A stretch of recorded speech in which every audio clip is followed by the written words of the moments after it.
Steeler Nation, we are back with another great episode with Mr. Josh Miller.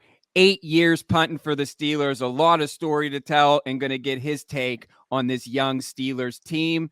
I am Jay York Football. This is Mic'd Up Sports One, Mr. Michael Nicastra. You ready to do this?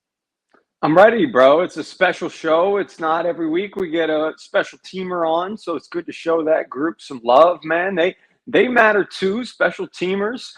So let's get somebody on here who did it for a long time. I'm telling you, man. Well, who knows? They're outlawing some rules. We'll get his opinion on that shortly here. But it's supposed to be, a lot of changes, obviously, that are happening currently. But like I said, and you said, it's going to be a fun show today with Steeler, who is, I think still hanging around the bird. Definitely. Sammy, let's get to it. Turn up your volume. Because you're about to listen to The Sick Podcast. Steelers Crazy. Aaron Smith shields. Flacco, Polamalu takes it home. Super Bowl 43. Pittsburgh might be bound for that thanks to number 43. The sickest Pittsburgh Steelers podcast. Sports entertainment like no other. It's gonna be sick. You said it. It was a Steelers punter for 8 years. Some may remember him as a Steelers quarterback. I'll never forget that 81-yard touchdown pass he threw. Even though we were young, we were hype about that. Certainly made us think that we could run fake special teams punts in Madden, but that shit never worked. Anyway, let's go ahead and bring him in. None other than Josh Miller. Josh, what's up? What's happening, guys? Thanks for having me on. I enjoy it. Thanks for coming. Joining us, man. Are you on your way to soccer practice? What's going on here? Man, I'll tell you, I wanted to be in the office, kind of have that cool background you see all those retired guys have, and, surrounded by, all the trophies and what have you, and picks and jersey signed, but it's getting redone. So now I'm just stuck in the car because I didn't want you guys to have that background noise. I was actually looking out for you and your show. Thank you. Very, very considerate. No, you look good. Nobody cares about the background. We just care about you. So thank you so much once more for joining us. We're ready. Let's jump right into Steelers football, man. Obviously, you were analyst for a while in the Fan. We got to hear you, so I know a lot of people are excited to hear from you again. Let's talk about last year first before we transition.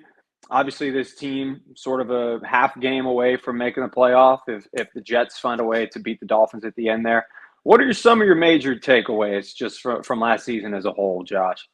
I think they handled Pickett horribly wrong. I thought bringing him in week five is like the dumbest time to bring a quarterback in. You either start the season with him or he doesn't see the field till like week 9 when the season's over. You don't bring him in week 5 because of many different reasons. The most important ones are by week 5 the defense is starting to click. Week 1 you can catch and beat the best team in the league when you're not the best team in the league because they're figuring themselves out. The weather's at its greatest. You're not going to catch too many freezing days, windy days.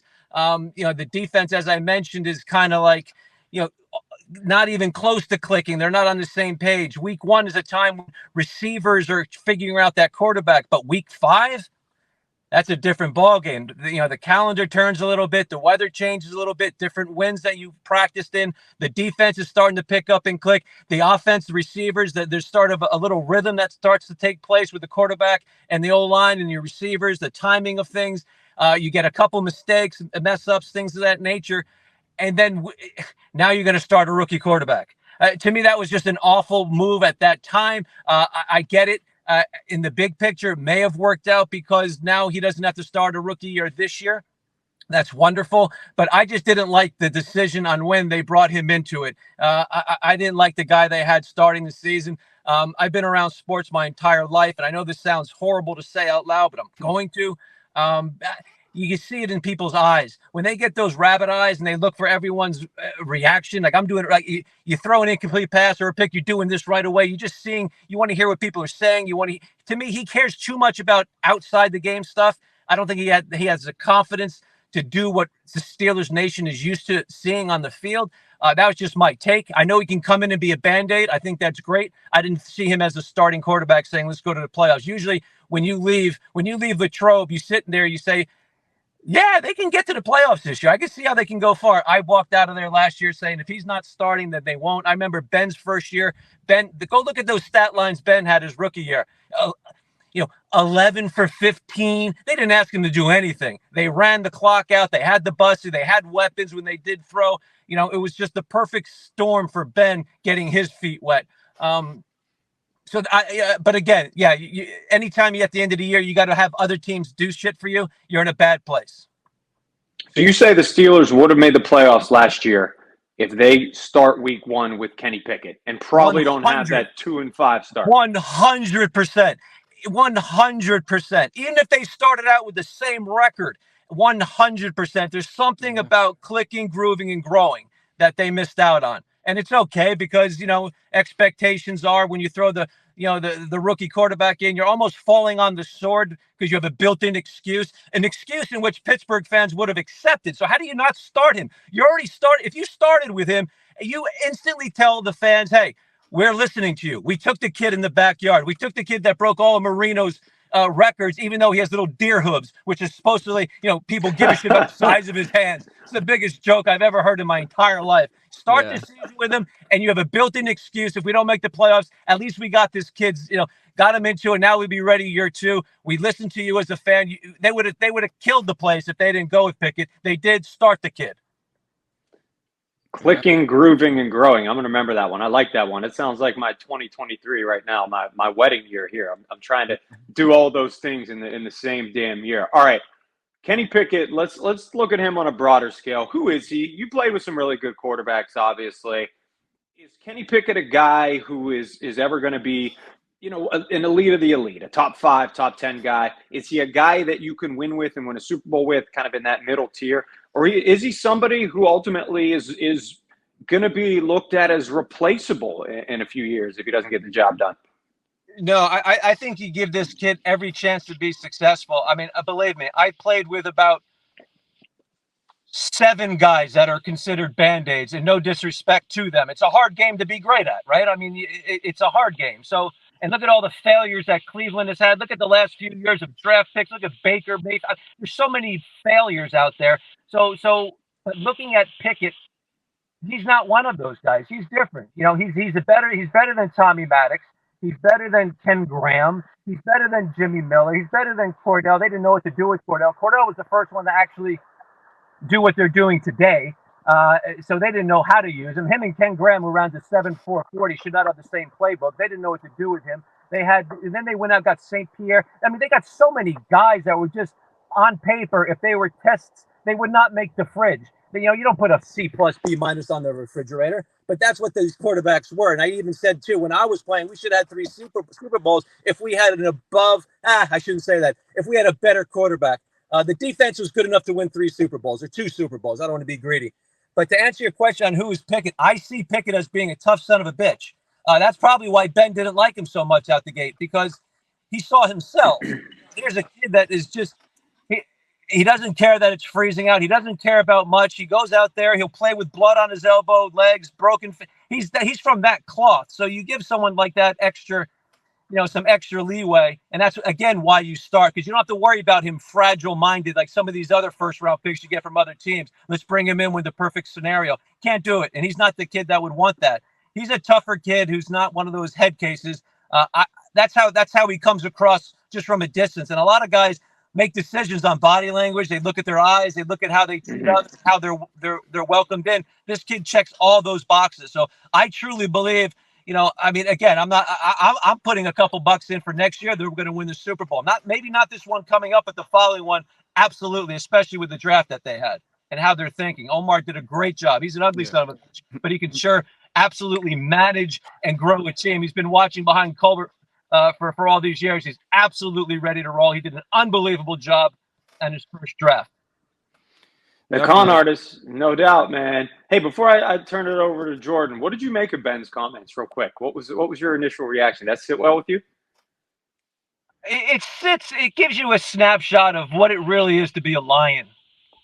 If you're a Lion, he still says he has 2 good seasons left in him if he had the right team. You want that. I take that because you're a competitor. I've never seen anybody leave an arena at the highest level and be like, Oh, that was fun. I gave it my all. I'm done. No, you have a little chip. Oh, I left the league before I wanted to. You want that. That's part of your DNA. So I expected it. Do I like it? No, but I accept it because you can't have everything. That's what I want from your alpha wolf.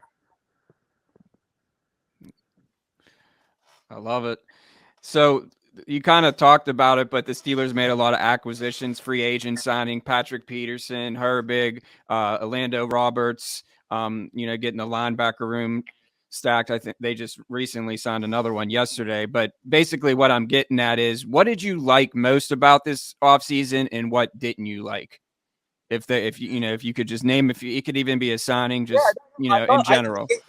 The game's won and lost in the trenches, and that's the only thing that stayed constant from when, even way before I was playing, into today. You can have a dead ass average running back, but have receivers. So now you have to worry about receivers. So now you can't load the box. If you have no threat of throwing, that running back's not going to be anything, even a great running back without receivers. I like that they won in the trenches. Because it's going to allow Pickett to do more than quick little dinky donkeys, which is fine. Again, that's what you get out of your system the first season. So he'll be able to throw the ball around. I love that they got the tackle. I love that they got the other side of the ball. I love Porter out there. You got a guy that can lock down. I love this freak, this tight end from Georgia, I think it was, right? He's 6'7". They got think of that package. Think about that red zone. Good luck. Good pick and choose your. I mean, if they're not leading the red zone percentages or whatever those goofy fantasy football stats are, numbers and all that crap, they're going to absolutely destroy it. I just think they brought the right weapons in, and they took some chances, I guess, somewhere. But the first 4 rounds, the first 4 picks, I should say. I know they had 2 in the third, maybe. They did a marvelous job. And then you fill in, you dot the I's and cross the T's with the other guys. But their needs is going to allow them to not worry so much about the running game, not worry so much about receivers, because I'm not saying they don't have any. I'm just saying you don't need to have the best in order to shine.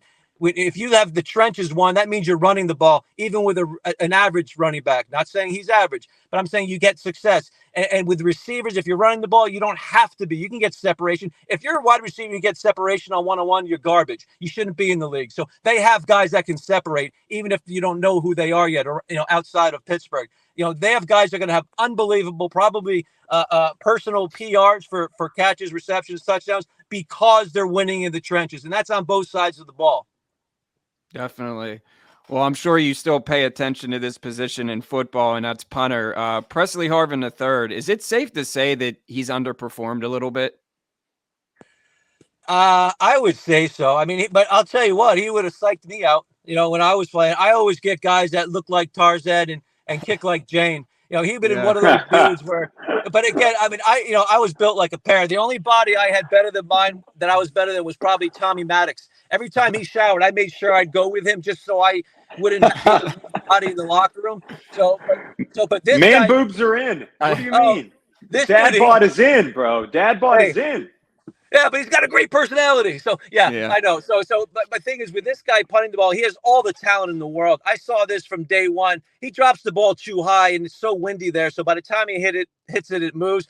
But you get a guy, he should have it by now, right? I'm sure if next year, if he has the opportunity, he's going to absolutely do well, because it clicks. You find that out. You figure out what the weather is. You need a little algorithm with the calendar when it's your first couple of years in there. But or you need somebody in your face yelling at you like Coward did. One of those things he'll loosen up quickly. Or they'll bring 2 guys in on a Tuesday when he's there, and then he'll say, "Oh crap." So, but I like him. I think he has an NFL leg. He's very good inside the 20s. Just want a little more consistency. But his big ball, the one that he banged, he's got a cannon, absolute cannon. Most definitely. So my next question is about Mike Tomlin. Obviously, no losing seasons, but the playoff, or what everyone wants to talk about. Pittsburgh is a championship town. They want Super Bowls. They want deep playoff runs, AFC championships. And we just haven't been there. I think Mike Tomlin personally is a great coach. He's a great leader. But at the end of the day, people want to see Super Bowls, and we just haven't, lately it's been, just trying to work out the kinks. So just kind of wanted to get your take on that. Yeah. I mean, and again, off the cuff, you think, oh, they need somebody different in there. It's too loose. But today's coach, it's very difficult to be a coach today. It's very, Yeah. very difficult to be a coach today. You used to be able to teach all your children as if they're one. And if you didn't like it, then get the hell out of here. Now you have to treat each one to their personality, their feelings, their emotions, all that crap. I'm not saying crap. I mean, I'm happy for the growth in the league and the protecting of the players. And I love players that they became a brand. I'm all for that. Growth, wonderful, harmony. But I'm saying for the head coach, he has to digest all of that and manage all of that. And I think that's a skill level that people don't put enough stock into to really put a full grade. And anytime you get rid of a guy and there's going to be about 28 other teams that will want him immediately, that means you should probably hold on to this cat. And he's still at that stage. I like what I used to be down against him the same way. I'm sure, it's a toss up with the Steelers fans, love or hate. I think he's earning way, way more of his paycheck than we think because of all the crap he has to manage and personalities. A lot of coaches can't do that. They can't get the best out of their players. I think he does get the most out of his players, and that's a difficult thing to ask with so many different personalities. Yeah, we are hanging out with Josh Miller right now on the Sick Podcast. Steelers crazy. Make sure to subscribe, follow us, of course, on Twitter, YouTube, all those good things. Dude, you brought up the name Joey Porter Jr. I would have liked to have been a freaking fly on the wall in that locker room with Joey Porter Sr. What the hell? What was this dude like?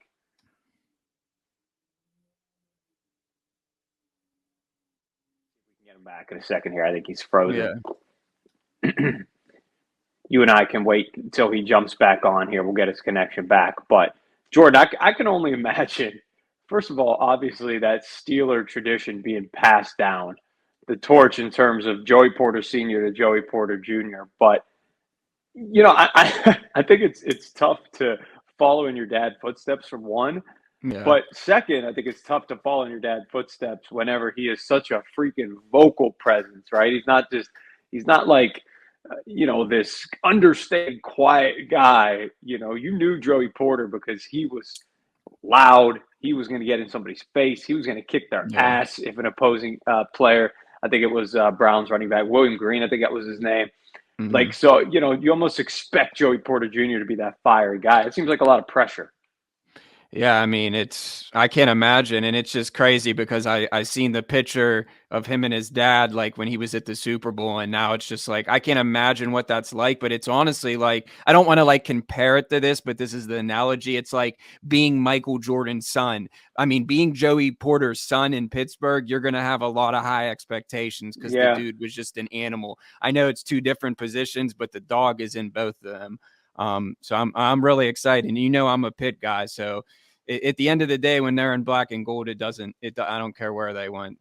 You got to root for them. So let's rock. Steelers have had a lot of success with former NFL players' sons. I mean, look at Cam Hayward, Ironhead Hayward, right there. If you have it in the lineage, if you have it in the bloodlines, obviously you are most likely going to get it on the field, and that is certainly the case. Listen, hopefully we get Josh back. There. I think he's coming on with us right now. What out of the car? Whoa, wardrobe change?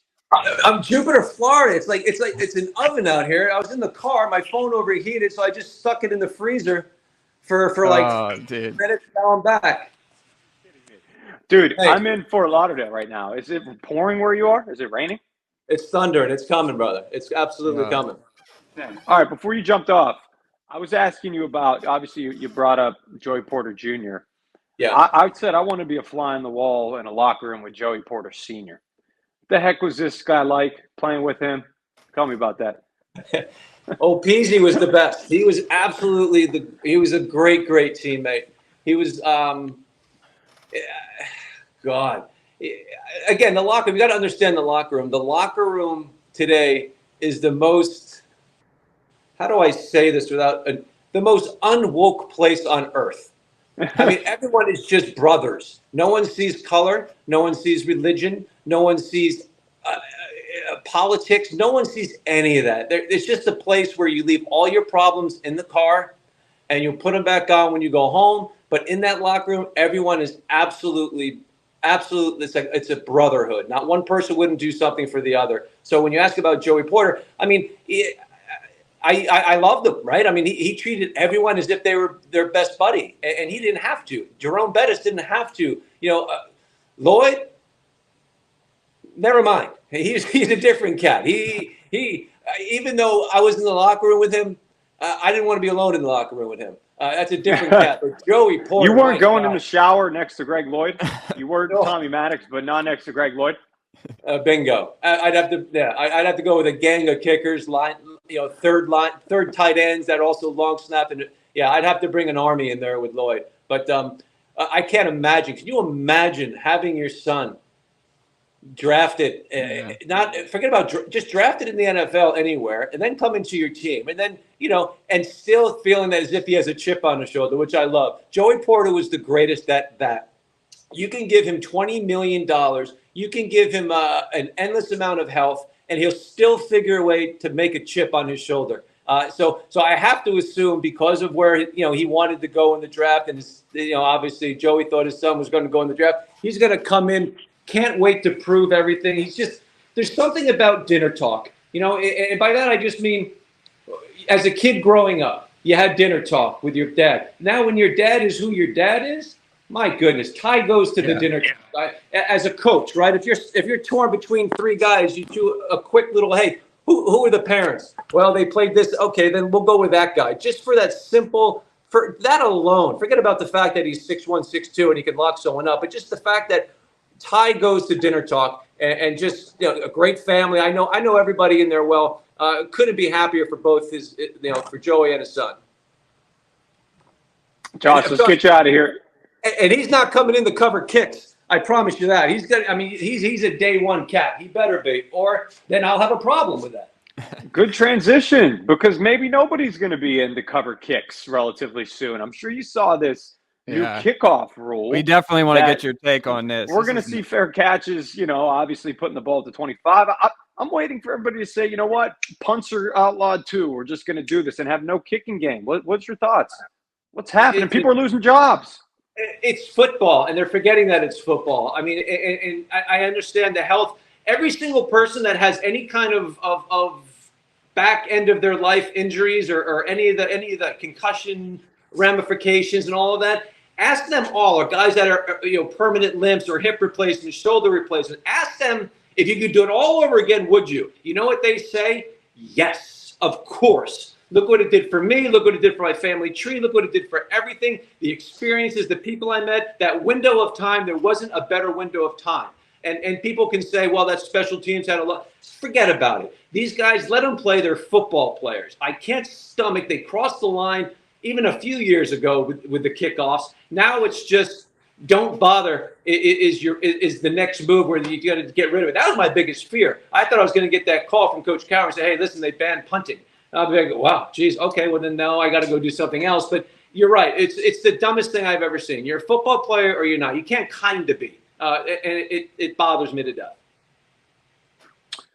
No question about that. I've always said it's a choice, right? At the end of the day, you're choosing to play football. Nobody's forcing you to play football. So if you want to play football, you probably actually want to play football. And that's why I don't mind those guys. Like we had a couple linebackers that retired after 4 years, and everyone's like, "Man, why would you do that?" Hey, I respect it. That was his limit. That's fine. No rules were changed. He put some time in, and now he's like, F this. I'm going to leave while I'm on top. I got some money. Fine. I didn't love it, but I respected it. But this changing rules for the game, that's so dumb. That's just the dumbest thing I've ever seen. I can't. It's going to start out. You watch. When my kid's playing football, the quarterback's going to start with the ball in his hands. Yeah. But I say that, flag and football. that sounds so stupid, but it's something that they're going to be like, well, let's see what it looks like, and we'll try it in the XFL. See if that. I mean, it's just crap. I hate all that stuff. Play football as long as you want to mentally as you can, and then get the hell out of there. You're going to have 5-second counts for defenders, just like when we would pick it up and play flag football, Jordan. You can't rush the quarterback until 1, 2, 3, 4, 5. We would count it fast, like 1, 2, 3, 4, 5. Thanksgiving. Every Thanksgiving, you're damn right, playing football out there in the backyard. All right, well, we're going to leave on top. You mentioned it. Josh Miller, always a blast. Josh Killer, whenever you come on the show and talk a little Pittsburgh Steelers, man. We appreciate having you. Glad you're staying dry there and were able to join us today, man. Let's do it again sometime. I appreciate it. Thanks for your time, and apologize for the heated phone there. All the best. No worries, man. All right. Put that back in the freezer. Just don't eat it. Yeah. Yeah, man. I mean, a lot of really good points, of course, and hearing from a special teamer talk about special teams essentially heading in the direction where these guys are going to lose a lot of jobs, right? Guys who definitely, I'm trying to think of, I'm sure there are a lot of like 4-year-olds out there right now and 5-year-olds. Their dad is showing them clips of punters and then getting them ready to take them out in the backyard at 6, 7 years old to kick some footballs, try and be an NFL punter, college punter, high school punter. And the job might be gone by the time they get there. It is a bit of a bummer, but listen, I think there are certainly bigger fish to fry at the end of the day. So good to get a punter's perspective on that.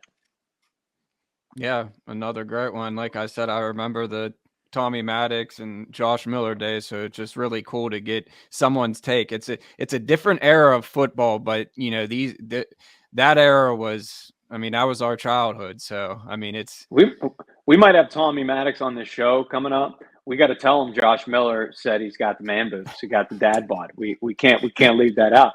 It's a burning question, but yeah, Tommy man, Gunn, Tommy Gunn. Great stuff here on the Steeler Crazy podcast. Just make sure you subscribe and listen to us, download us, whatever. We're on everything. Until next time, this is Jay York Football. It's Mic'd Up Sports One. This has been another great episode of Steeler Crazy, the Sick Podcast. Thanks, Josh Miller. Sammy. Josh Miller. And that's a wrap. Hope you don't miss us too much until next time. Follow the Sick Podcast Steelers Crazy on YouTube, Instagram, Facebook, Google Play, and Apple Podcasts.